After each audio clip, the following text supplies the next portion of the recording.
baranaa fulbaana 22 hora Finfinneetti fulbaana 23 immoo hora Bishooftutti lakkoofsi hirmaattotaa odoon daangeffamin akka kabajamu karoorfamuusaa ibsamuu tibba darbe gabaasni turre.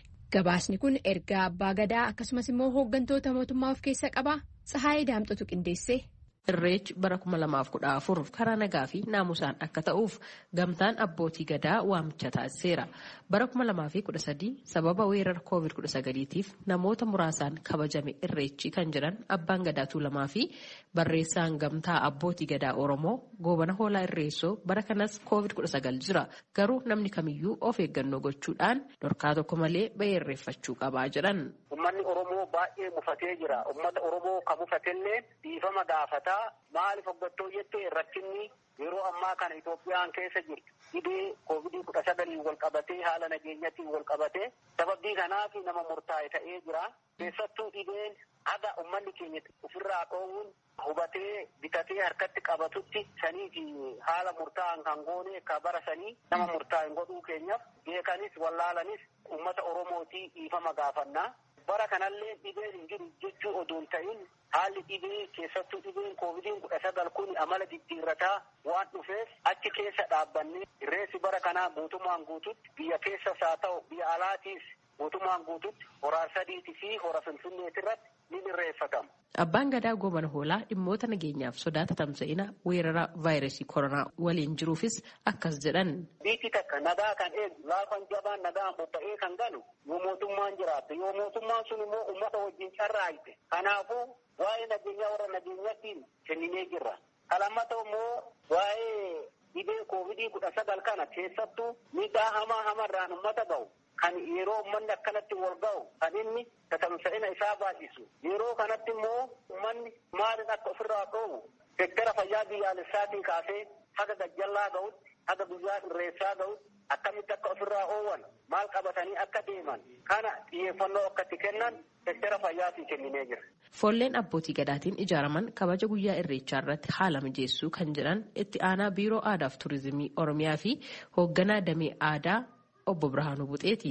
Dura duubaan akkaataa abbaan gadaa haati siinqee eenyutu dura ejjata eenyutu booddee ejjata naamusa akkamiitiin kabajamaa wanti jedhu kun akkaataan ittiin ayyaanni irreechaatti kabajamutu jira wanta ta'eef kanaaf inni kun hundi isaatiiyyuu kallattii abbootiin gadaa kaahaniin raawwatamaa jechuudha. Kun caaseffama isaatiin qabu wanta ta'eef kanarratti qophii gochaatiin jiru abbootiin gadaatis mootummaan kana cinaa dhaabbateetiin foolleen dargaggoon qeerroon humni jaalattoota nageenya biyya kanaatii fi ayyaana kanaa kan ta'aniitiin jedhan kamiyyuu akka hoomaatitti ijaaramaniitiin cinaa bu'uu danda'uu qaba waan ta'eef hawaasni of eega yoo jennu nageenyummaan isaatii fi naamusni isaas eeggameetiin akka raawwatu taasisuudhaaf qophiin kan godhamaatu. Obbo Birhaanuun itti dabaluun akkuma ayyaanota biroo irratti taasisamu uummanni of eeggannoo COVID-19 taasisaa irreeffachuu qabaa jedhan.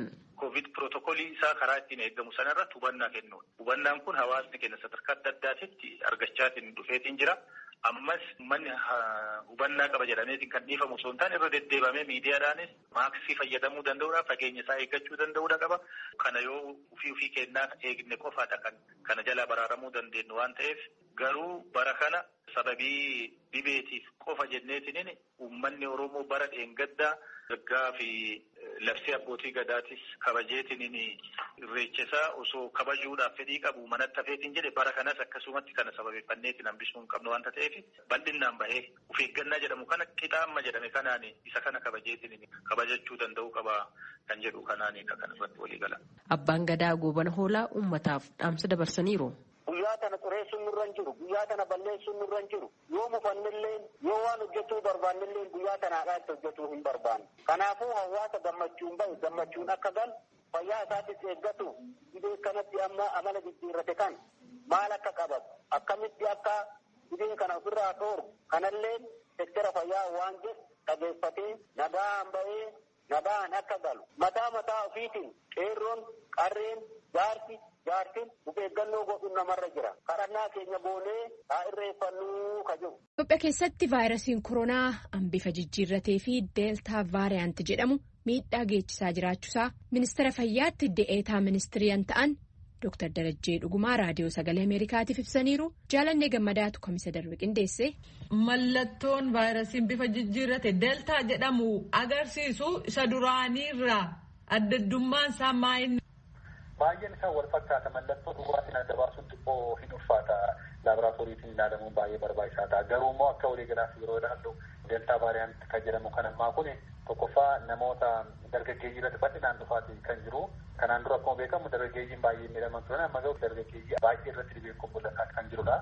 Kana malees immoo namatti salphaatti daddarbuu hin danda'a. Keessumaa qofaa yookaan utaalloo fakkaata. Irra caalaa mallattoon isaa utaalloo fakkaateeti kan jalqabu. Namoonni hedduun immoo oksijiinii baay'ee isaan barbaachisa. Meeshaa artifishaal mekaanikal ventileetir kan jedhamu kana baay'ee isaan barbaachisa. Mallattoon isaa irratti cima jechuudha. Akkasa kanaan dura salphaatti kan darbamu osoo hin taane baay'ee isaan dhukkuba. Akkasumas immoo kanaan dura kan ture baay'een isaa namoota dhibeewwan adda addaa qaban kan akka sukkaaraa, dhibee dhiibbaa dhiigaa, namoota hanqina nyaataa fi hanqina dandammachuu qaban irratti mul'ata. Kan ammaa garuu nama fayyaalessa ta'e dhibee biraa kan hin qabne irratti illee mul'ataati kan jiru. Humna irra caalaa daddarbuu, humna irra caalaa nama miidhuu danda'u waantiin kun hin qaba waan ta'eef mallattoo akkasii kanaatiin hamma ta'e adda baasuu hin danda'ama. Kanaaf mallattoo kanaan dura jiru irratti xiqqoo adda ta'aa jira. Kanaan dura baay'een isaa utaalloo akka gogaadha kan inni qabu. Akkasumas immoo waa fuunfachuu dadhabuu, waa dhandhamuu dadhabuudha. Kanaan dura kan ture irra caalaa kan qabu. Kan ammaa kun garuu utaalloo fakkaatee hin eegalaa baay'ee namatti hirmachiisa. Mallattoowwan utaalloo wajjin wal fakkaata. Garuu immoo dafee irra caalaa nama ciibsu yeroo gabaabaa guyyaa muraasa keessatti namni akka dadhabu taasisa. Oksijiinii hatattamaan akka barbaachisu hin taasisa jechuudha. Naannoo Finfinnee sabaa himaa adda addaa faarraa oduu yeroo ilaaltanii namni baay'een maaskii kaa'atee hin deemu. Isa kana akkamitti ilaaltan? Dhugaadha. Kun rakkoo nuti irratti hojjetaa jirudha. Akka waliigalaatti yeroo ammaa kana xiyyeeffannaa koovid ofirraa ittisuu wajjin wal qabate hanqinni sadarkaa adda addaatti mul'ata. Tokkoffaa akkuma hooggansis gubbaa hamma gadiitti dhibee kanaaf xiyyeeffannaa kennee hojii idilee isaa keessatti ajandaa godhee hoogganoota hanqinni hin jira. Dhaabbileen miidiyaawwan adda addaas akka kanaan dura suurota hanqinni hin jira. Akkasumas immoo dhaabbileen amantaa namoonni hawaasa keessa fudhatama qabanii haala duraan bitaa turre sanatti hojjechuu irratti hanqinni hin jira. Dhibee kana wajjin wal baraa deemuu, salphisanii ilaaluu yookaan kan kittibaata fudhannee irraa kanaan dura qabamnee jirra jechuurraa kakee dhibee kana salphisanii ilaaluun bakka adda addaatti hin jira. Kanaaf namoonni hedduun maaskii hin godhatanii torbaniin qorannoo gaggeessuun namoota parsantaa 30 hin caalle Finfinnee keessatti kan maaskii godhatanii gara baadiyyaatti deeman immoo kanaa gadii ta'uu danda'a. Kanaaf kun rakkoo hamaadha. Rakkoo kana furuuf sochii eeggatee jira. Tokkoffaa hooggansi xiyyeeffannaatti kennee guyyaa guyyaatiin akka hoogganaa adeemuu dhaabbileen fayyaa fakkeenyummaa qabaatan akka isaan hojjetan. Akkasumas immoo dhaabbileen tajaajila waliinii kennan kan akka baankii namni kamiyyuu maaskii malee akka hin galle, hoteelonni namoota maaskii hin godhanne akka isaan waliin galchine, akka waliigalaatti immoo qajeelfama haaraa 883 kan jedhu seera fayyaa baasee jira. Kun hojiirra akka oolu naannoo tiraanspoorteeshinii irratti maaskiin hojiirra ooluu qabuuf tarkaanfiin tokko fudhatamaa hin jira qaamota seera kabachiisan wajjin. Garuu jalqabbiirra jira. Rakkichi rakkoo qabatamaadha. Asumaanis carraa makaanis hawaasni keenya hundumtuu dhibeen kun baay'ee dabalaa deemaa jira. Rakkoo hamaa ta'aa jira waan ta'eef fayyadamuun barbaachisaadha. Rakkinichi garuu rakkoo sirriitti irratti hojjetamaa jira. Fakkeenyaaf ayyaana waggaa, cidha, boo'icha waan akkasii waan uummata walitti fidan baay'ee jira. Kun waan gumaachee qaba jettanii yaaddanii? Sirriidha. Amma ol dabaluu dhibee kanaa yeroo ammaa fi koovid baay'ee lakkoofsaan egaa guyyaatti namoota 5,600 guyyaa guyyaatti argamaa kan jiru. Egaa kuni deltaa vaariyaantiin sun akkuma jirutti ta'ee garuu immoo of eeggannaa gochuu dhabuun immoo akka baay'ee ol dabaluu taasiseeti kan jiru jechuudha. Akkuma tuukaas egaa baatiiwwan darban kana keessatti baatiin fuuldura jiru kana keessattis ayyaanni hedduun hin jira. Namoonni walitti dhufu kun hundumtuu dhibeen kun salphaatti akka daddarbu hin taasisa waan ta'eef dhibeen kun akka hammaatu akka baay'atuu fi shoora mataasaa taphateera akkuma beekamu. Egaa yeroo taanu kana keessattis ayyaanonni hedduun ni jiru waan ta'eef hawaasni ayyaana isaa kabajachuun aadaa isaa kabajachuun akkuma jirutti ta'ee dhibee kanaaf akka hin saaxilamnetti ammas of eeggatee kabajachuun baay'ee barbaachisaadha. Keessumaatii qaamota seera kabachiisan akkasumas immoo ergaawwan adda addaa hawaasaaf dabarsuu, dadammaqsuu, hojjetoonni ekstenshinii fayyaa manaa manatti yeroo deemanii hawaasa akka isaan barsiisaniif irratti dabalanii cimnee kan hojjetu ta'a jechuudha. Gama kaaniin egaa dhukkuba kanaa hamma tokko namarraa ittisuudhaan kan beekamu talaaliidha. Finfinnees haa ta'uu bulchiisa naannoo adda addaa keessatti talaalii hammam argataa jirtu? Talaalliin bal'inaan kennamaa kan jiru naannolee hunda keessatti keessumaa irra caalaa Finfinnee keessatti baay'ee kan kennamaa kan jiru. Namoota miliyoona 2.5 ol kan ta'an talaallii kana fudhataniiti kan jiranii. Rakkoonni guddaan talaallii kana baay'ee argachuu dadhabuudha biyya alaarraati. Bal'inaan dhiyeessiin kun kan dhufu biyya keessatti oomishamu gara fuulduraatti oomishuuf carraaqiin godhamuu qaba akkuma jiru ta'ee deeggarsaanis kan dhufu biyyoonni adda addaa Kovaaks kan jedhamu biyyoonni hedduu 192 walitti dhufanii wal gargaaranii kaampaaniiwwan irraatiin kan bitatan pilaatfoormii akkasii jira. Kana keessatti Itoophiyaan baay'ee fayyadamtuudha. Akka Afrikaatti bal'inaan kan kennaa jiru biyya keenyadha. Naayijeeriyaa wajjiniin wal qixa jirra. Baay'ee deemaati kan jedhamu. Haa ta'u malee garuu ammas namoonni argachuu qaban hundumtuu argachuu irratti hanqinatu jira. Inni biyya keessa gadeeti. Fakkeenyaaf namoonni dhibeewwan adda addaa qaban umriin isaanii 50 ol kan ta'e ogeessota fayyaa akkasumas immoo barsiisota namoota naannoo buqqaatee adda addaa keessa namoota jiran isaan kun dursa akka argataniif kallattiin taa'ee hojjetamaa jira. Garuu akkaataa sanatti bakka hundatti kennuun tokko rakkoodha. Isa kana irratti hojjechuuf hojjetaati kan jiru. Inni kaan garuu hawaasnis erguma talaalliin kun bira ga'eeti fudhachuu irratti immoo hanqinni guddaan jira. Keessumaa ogeessa fayyaa dabalatee shakkuun kun ergama biraa qabaa hin fudhannu kanaan dura dhukkubsannee jirra waan ta'eef talaalliin nu barbaachisu yookaan immoo doozii jalqabaa fudhatanii doozii lammaffaa dhiyeessuun kun shakkuun kun hawaasa keessa akka biyyoota biraallee qormaata guddaa ta'uudhaa baattis ammas hin jira waan ta'eef abbootiin amantaas qaamoleen gahee qabanis kan irratti nu gargaaraa kan jiranii talaalliin baay'een fayyadaa akka fudhatus ergaa akkasumaan nan dabarsaa. Garuu immoo bal'inaan irratti hojjetamaa jira. Harki caalu Finfinnee keessa kan kennamaa jiru naannoleen itti deemaati kan isaan jiranii haguma vaaksiinii talaallii kana bal'inaan arganneen immoo cimsaa kan deemnu ta'a. Keessumaa amma yeroo fuuldura jiru kana keessatti manni barnootaa hin banama waan ta'eef barsiisotaaf bal'inaan hin kennamaa. Yuunivarsiitiin yeroo hojiitti galu barattootaf dabalatee kennamaa ciminaan kan hojjennu ta'a jechuudha. Yaadinaaf jettan jira. Egaa akka walii galaatti biyya keenya keessatti yeroo ammaa kana koovidiin qormaata of danda'edha. Kana malees rakkoowwan adda addaas wal qabatanii hin jiru waan ta'eef hawaasni buqqa'anii bakka adda addaa jiranis baay'eedha. Yeroo nu fuuldura jiru kun immoo ayyaanonni adda addaa irreetiin jira, masqalli jira, manneen barnootaa ni banamu. Kun hundumtuu dhibee kanaaf haala mijataa ni uumu waan ta'eef haga danda'anitti yeroo ammaa kan dhibeen kun baay'ee dabalaa jira waan ta'eef namni hundumtuu itti gaafatamummaa fudhatee mana yeroo gargaaru bakka adda addaa gaafa deemu iddoowwan namni itti baay'atu gaafa deemu maaskii isaa gonkumaa akka hin daganne warra fageenya akka eeggatuu fi gocha godhu hundumaaf itti gaafatamummaa fudhatee mataa isaaf duwwaa osoo hin taane maatii isaaf hawaasaaf eegee akka godhu osuma gargaaru gosuun barbaada. Abbootiin amantaa miidiyaaleen keenya yeroo ammaa kana gargaaru baay'ee abbootiin gadaa hawaasa isaaniif fakkeenya ta'uu fi ergaa ministeera fayyaa fi qaamni adda addaa dabarsu hawaasa gahuu irratti isaanis gahee mataa isaanii ni qabu. Kana malees ogeessonni fayyaa yeroo ammaa hojii guddaa hojjetaa jiru. Baay'ee isaan galateeffannaa. Haa ta'u malee hawaasni baay'een miidhamuu danda'a. Siree bal'inaan qopheessuun barbaachisaadha. Meeshaawwan dhibee kan yaaduuf barbaachisanis baay'inaan gara hojiitti galuun barbaachisaadha. Ogeessonni fayyaa mas garuu osoo hin dhufin hojii isaa dadhabsiisaa akka ta'e hin beekna. Cimanii isaa akka isaan hojjetan asumaanis ergaa kiyya dabarsuudhaan barbaadu irratti egaa hooggansi hundumtuu gahee mataa isaa bahuu qaba. Haga gandaatti haga aanaatti dhibeen kun hagam mallataa jira.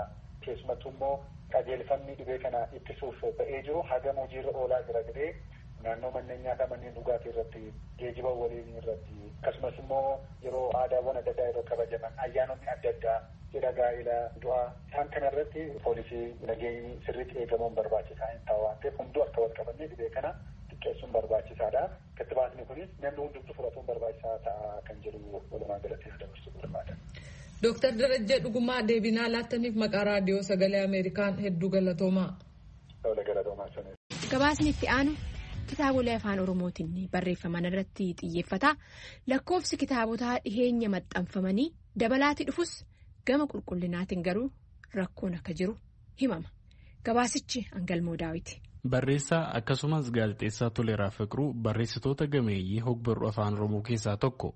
Kitaabota asoosamaa 2 imimmaanaadhaa fi raayyaa dhugaa akkasumas kitaaba seengulummoo jechuun baayogiraafii qeerransa bokkaan dhaane jedhu barreesseera. Kana malees kitaabota adda addaa gulaaluu fi waldaa barreessitoota Oromoo warra bu'uuran keessaa takka ta'uu hima. Yeroo seenaa barreeffama hogbarruu afaan Oromoo dubbatu hangafa Shee Bakrii Sapaloo fi Onismoos Nasiib kaasa. Sana booda kan dhufe bara 1980 bara hogbarruun kun itti dagaage bara milkiitii jedha. Garuu sana booda bara 1990 keessa gatii siyaasni biyyaa boora'ee fi bara hogbarruun Oromoo itti ari'amee jedhe. Nan yaadadhaa seenaadhaa fi bara 1999 yeroon imimmaan haadhaa baasu kitaaba 15ffaa ture asoosama afaan oromoon barreeffame jechuudha asoosama yeroon dubbadhu. Sana booda immoo gaarii ta'e bara kana keessa immoo baay'inaan hedduu arganna. Akkuma reefuu kaaftee waa'ee qulqullinaa gaaffii guddaa qabna garuu akka amma jirutti baay'inaa fi akaakuudhaan ammatti guddatee jira. Barreessaa Toleeraan bara kitaaba maxxanse waan isa mudate bakka sadiitti reeme. Inni dura maxxansuun baay'ee rakkisaa ture jedha. Abbootiin qabeenyaa mana maxxansaa qaban kitaabota afaan oromoo hin simatan turan jechaan dubbata. Dabalees raabsuunis akkasuma rakkoo ta'uu himee aadaan kitaaba afaan oromoo dubbisuus gadi bu'aa ture jechaan kaa'e. Akka nu hubadhutti amma waanni lama waan gaarii jira. Tokko baay'inaan kitaaba maxxansuu fi akaakuu garaagaraa maxxansuu fakkeenyaaf kan dur hin jirre kitaaba akka saayikooloojii afaan oromoodhaan baasuu kitaaba walaloof asoosama gaggabaabaa walitti hidhate waliin baasuu kitaaba sheekoo garaagaraa kan daa'immanii dabalatee baasuu kuni baay'ee na gammachiisa. Kana jajachuu qabna. Ammoo akkan yaadallee immoo miti yeroo warri saayinsii afaan oromoo baratan itti dabalaman qulqullinni isaa hin dabala jennee yaadnee turre garuu sadarkaa qulqullina makaanikaalii qubee maal kanarratti rakkoo hin qabu rakkoo guddaa kan qabu qabiyyee irratti. Sababni isaa inni tokko warri amma barreessu dhaloonni kuni sababa garaagaraarraa kan ka'e hedduun dubbisu. Bara keenya immoo barreessaa jechuun dubbisaa jechuudha. Sababni hedduun dubbifneef kuni danqaa miidiyaan hawaasaa fideedha. Miidiyaan hawaasaa dhugaadha. Faayidaa guddaa qaba. Haa ta'u malee beekumsi sooshaal miidiyaa irra jirtu ciccituudha. Dhaloonni kun isa dubbisaa oola guyyaa guutuu kanarraan kan ka'e qabiyyeen isaa bilchaataa ta'uu dadhabe. Inni lammaffaan rakkoonni biraan qorannoodha. Nama fakkeenyaaf imimmaan haadhaa barreessuudhaaf waggaa 7 na fudhatee waggaa 7 kana booda guutuu qorannoo irra ture. Hangana waggaa 7 fudhadhaa jechuu koo miti. Garuu qorannoo barbaachisaa. Kan biraan irra deddeebi'anii barreessuu dadhabu. Al tokko qofa barreessanii gabaatti hin baasan. Wanni kun daldalan yaa nama. Yoo akkas ta'e guddisaa jiratu hin ta'in ajjeesaa akka kanatti madaala'anii. Lalisaa Idris barreessaa akkasumas qorataa ogbarruu afaan oromooti. Dargaggoo Lalisaan Hagayoonaa kitaabota 3 jechaan asoosamoota dhidhiibbaa caba dabalee fi galfata akkasumas kuusaa walaloo qaallicha gaafadhu jedhan maxxansee qaba. Isas haaluma wal fakkaatuun. Godaanni shafaa kaasuu dandeenya. Kuusaa gadoo kaasuu dandeenya. Kabirwaa gadoofaa kaasuu dandeenya. Hawwiifaa kaasuu dandeenya. Waggoota 20 dura kitaabonni barreeffaman qulqullina sansaka guutuu ta'een jechuudha. Bara ammaa kanatti yoo ilaalte garuu haala mijataa keessa ta'anii ogeessa gulaaluu danda'u hedduullee osoo qabanii kitaabni gaarii ta'e barreeffamaan jiru. Waan haaraa mataa keenyaan finnee ogbarruu oromoo keessa galchuu hin dandeenye jechuudha. Sakattaa yoo goote ogbarruu walitti qabdee hundi isaaniiyyuu akaakuu tokko amma ammaatti akaakuun haaraa ogbarruu oromoo keessatti dabalame waggaa 2 dura kitaaba seenqisiisa yookaan wiikii warra jedhaman mata duree jedhuun dhufe yeroo jalqabaa fi ogbarruu keessatti wanti haaraa boci haaraa uumame jechuudha. Kan biraa immoo xiinsammuu kitaabolee xiinsammuu gara afaan oromootti gaafa hiikaman barreeffaman isaan kanarraa kanaaf keessattuu ogbarruuwwan kalaqaa warri ta'anii hanga hammaatti bocallee hin jijjiirranne. Kun maalirraa madde sitti fakkaata laata? Dubbisuu dhabuudha. Tokkoffaa irratti barreessitoonni keenya hedduun fedhii dubbisuu hin qabanii waan haaraa fiduuf hin yaadanii amma gaafa yaadu waggoota 7 dura kitaabota ani barreesse 2 yookaan barnoota qophaa'inaa baradhutti yookaan barreesse rakkina nama siin jedhu kana qabu. Garuu dhimma kana furuun kan danda'amu dubbisuu baay'ee dubbisuu ogbarruun afaan kan biraa yookaan biyya kan biraa maalirra jira akaakuuwwan akkamii qaba jennee jenerii isaanii ilaalle kan keenya keessatti madaqsuu fiduu danda'u qabna. Dargaggoo Lalisaan hanqina qulqullinaa ogbarruu afaan oromoo keessatti ammas rakkoo raabsaa jiraachuu himee barreessitoonnii fi waldaan barreessitootaa kana furanii saba hojii isaanii arguu qabu biraan ga'uu qabu jechaan dabalee hime. Waldaan barreessitoota oromoo ogbarruu kana guddisuu fi qaama hundaa'e keessaa takkadha. Bara 2010 kan hundaa'e waldaan kun miseensota 210 akka qabu pireezidantii waldichaa yoomiyyuu mul'ataa biyyooti himee jira. Akkuma Toleeraa Fiqiruu fi Lalisaa Idris jedhan amma jedha yoomiyyuun lakkoofsi maxxansa kitaabotaa fi akaakuuwwan mata durees fooyya'aniiru jedha. Garuu gama qulqullinaan rakkoon jiraachuu amana. Hin beektaa waldaa barreessitoota gaafa jennu barreessaatu walitti dhufee fedhii isaatiin waldaa hundeeffata waldaa ogummaati. Sanii olitti dirqamsiisee namoonni karaa sana malee kitaaba maxxansiisuu akka hin dandeenye godhu otoo jiraate gaariidha. Fakkeenyaaf akka nama asii kaasu akadaamiiwwan afaanii otoo jiraatanii achi keessatti wanni tokko ilaalame gaariidha. Fuulduratti garuu dirqamsiisni akkamitti toora tokkorra yaasuu dandeenya kan jedhu yaadaa jirra. Kana tolchaa jirra malee gabaa bilisaatti namni manuma manasaa taa'ee kitaaba fudhatee gabbaa suni mirga abbaatii waan ta'eef suni baay'ee nu rakkisee jira jechuudha. Dabalees barreessitoonni yaada gulaallii barreeffame isaaniif kenname fudhachuu dhabuun rakkoo kan ta'u himee jira. Inni biraa waa'ee leenjii dandeettii barreessitootaaf mijeessuuti. Suni qaama hojii keenyaati. Kan biraa immoo namni ogummaa adda addaa ta'eeti kan inni barreessu beekta. Kaan injiinerii baratee, kaan fayyaa baratee asoosama walaloo kan inni barreessaa jiru. So namoonni akkasii yoo xiqqaate bu'uuraalee ogbarruu Oromoo maali kan jedhu beekutu irra jira. Sana waggaa 3 dura leenjii gara British Council voluntarily ogeessa nuu kennanii maneejimentii irrattis namoonni immoo voluntariin gama ogbarruun yeroo 2-3 nuu kennanii jiru. Haalonni tokko garuu hojii sana akkatti fuudhee nu daangessanii jiru malee kun dirqamadha. Pireezidantiin Waldaa Barreessitoota Oromoo yoomiyyuu mul'ata hanqina mana raabsa kitaabaa barreessitoonni eeran waliin wal qabate waldichi godinaalee Oromiyaa maratti dukkaana kitaaba banuuf akka yaada qabu ifoomse. Ammatti garuu waldaan barreessitoota Oromoo mana kitaabaa itti raabsu kan mataa isaa hin qabu. Gabaasa Sagalee Ameerikaaf Galmoo Daawit.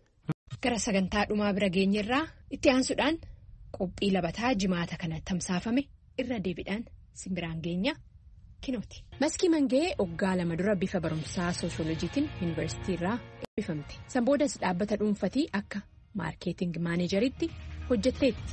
Yeroo ammaa kana garuu an ittiin beekamtu sooshaal miidiyaa infiluwenser yookaan immoo warra miidiyaa hawaasummaa irratti hordoftoota fi dhageettii guddaa qaban ta'uudhaan baay'inaan hojii kanarratti fuulleffattee jiraachuutii fuulli feesbuukii, tiiktook fi instaagiraamii maskii in agarsiisa.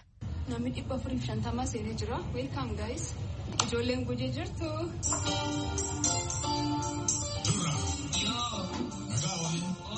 Viidiyoo tibba kana mana uffata aadaa faayaa feenetti Finfinnee keessa jiru keessa dhaabbattee feesbuuk irratti hojjette keessaa.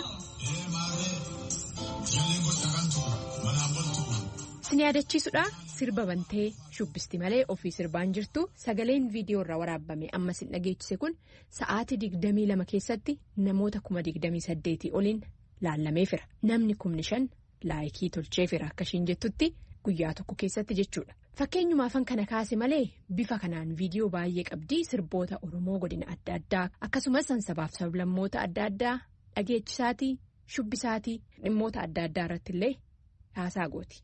Waa'ee hojii Maskii Mangee karaa marsariitii hawaasummaa hojjettu kana laalchisee roobii darbe kana Finfinneerraa anis bilbilaan haasofsiisin ture. Hojii waan cultural typical waan ta'ee bakkatti argamee deemee promote tolchuu jira. Akka guutuu Oromiyaa socho'uu fi yaada qaba.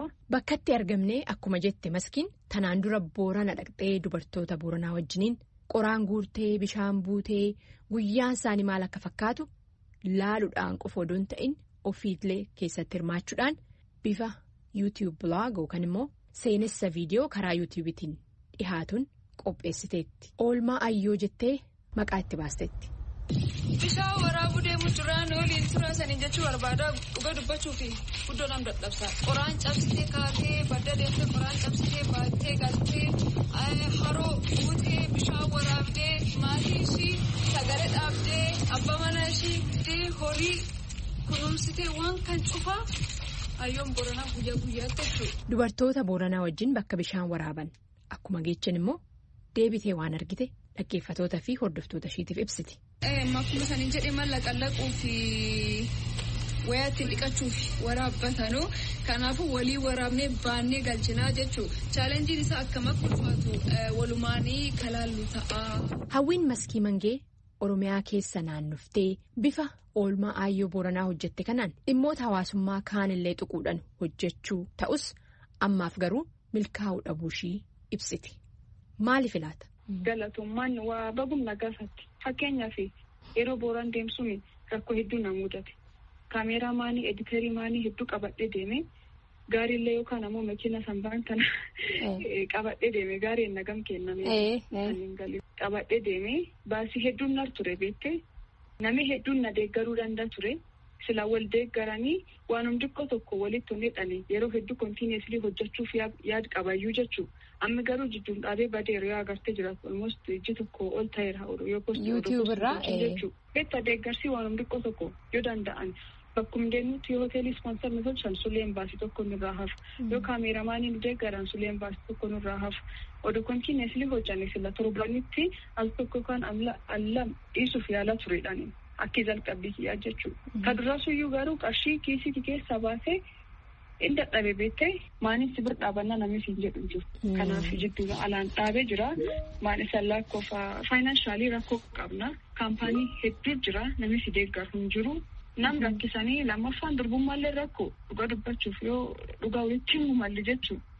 Rakkoo yeroo jettu. Meeskii rakkoo akkamiin argannaa rakkoo maaliin argannaa namni jedhee yaadu yoo ani waan akkasii gaafachuuf deeme yaadisa jijjiirata asii galee. Sullee rakkoo kanaaf inni nam duraalee dhaabachuu dhiisne odeensii gahaa qabaadhaan. Odeensii miidiyaa tokkoon ta'a kan qabu. Viidiyoon tokko kan miiliyoon tokkoon laallama. Odaa piroomooshinii na hojjedhaan akkan si qarqarra leenaan jedhee. Amma isteejii kana gama ofiisiillee hin banne of dandeettee dhaabachuufillee namatti barbaachisaa. Aadaa fi uffata faaya aadaa beeksisuun kaayyoo ishee akka ta'an ibsitu. Maskiin garuu namni hundi waan hin godhu kun hangaleef natti fakkaatu sii jetti fakkeenyaaf. Har'a gaaffii tokko sadii qabadhee dhufee jira. Yeroo baay'ee nu ijoolleen Oromoo faashinii yoo fooloo-aappii tolchinu wanni koomentiin guddaan qabu tokko maan safuu. Kun safuu intalaatiin akkasumaaniif uffatu ati sabboontu miti. Okay intaltii Oromoo tokko faashinii fooloo tolchuu hin dandeettu. Like baatee internationally bakka guguddaa deemte of agarsiisuu hin dandeettu. Faashinii piroomoot tolchuu hin dandeettu. Kuni gaaffiiwwan ishiin hordoftoota ishii karaa feesbuukii gaafatte keessai anis namoota hojii kee irratti qeeqasii dhiheessan yookaan immoo yaada dhaga'uuf hin tolle sii kennaniif ergaan qabdu maaliin jedheen. Anin aadaa gubbaa jira. Aadaa faashinii gubbaa jira. So maqaa kiyyaa waan hedduu barreessanii galee awwaan dhagahameef waan jechuu qabu akkaawuntii personal akkaawuntii gubbaatti hin barreessaa sheeriin tolchaa. Peejii adda addaa gubbaa waan hedduu footoshoppii adda addaa fayyadamanii waan hedduu barreessaa turan. Amma miidiyaa hawaasummaa meeqarra jirta? YouTube, Facebook, TikTok biraa jira? Hin jira. Bagummaan kan nagaa fakkaatu yeroo hedduu ibsuuf yaala. Facebookiin tokko peejii hin qabu. Facebookiin tokkittiin suleen fooloorsii gara 100 olii qabaa jechuudha. Sun callaa qabu. Suniin kagada peejiin maqaa kiyyaan banamee tiitoriin maqaa kiyyaan banamee tiitoriin fayyadamu. TikTokii baadhaa TikTokiin qaba. Almost gara 190 seenee jira fooloorsiin kiyyaa. Instagram gubbaa hin jira. Instagram gara 40 reefu dubbannee turre. YouTube gara subscribe 28 ka qaba. Suniin kagada fi akkaawuntiin hedduun kiyyaa mitsaniin jechuu barbaada. Kanumaa wal qabsiisee yeroo dhiyootti waan hedduu na mudachuu jira. Birrii yookaan ammoo qarshii ittiin kadhatanii beektee maqaa namaa footoo namaa fayyadaman namni gargar baasuu hin danda'u. Footoolee kiyyuun fayyadamanii akkuma kiyya taa'anii haasessanii waan hedduu jedhanii wanni akka namni naa beeku barbaadu meseenjeriin fayyadamu. Hin deebisu yeroo hedduu meseenjerii gubbaan jiru. Namuma akka qaamaan beeku waliin haasa'a malee nama waliin hin haasa'u. So wanni saniif barreessanuu fi waan isaniin jedhanullee tokkollee naan ilaallatu jechuu barbaada. Kanuma. Jirtu akkam fayyumaa kunoo jiruun baadiyyaa kan fakkaataa amma leephis deemu jira. Dubartiin qofaa feel proud dhugaa rabbii dubbachuu fi garuu hedduu namatti tola nam dadhabsa. Raadiyoon Sagalee Ameerikaa sagantaan afaan Oromoo galgala sa'aatii 2:00 qabee amma sa'aatii 3.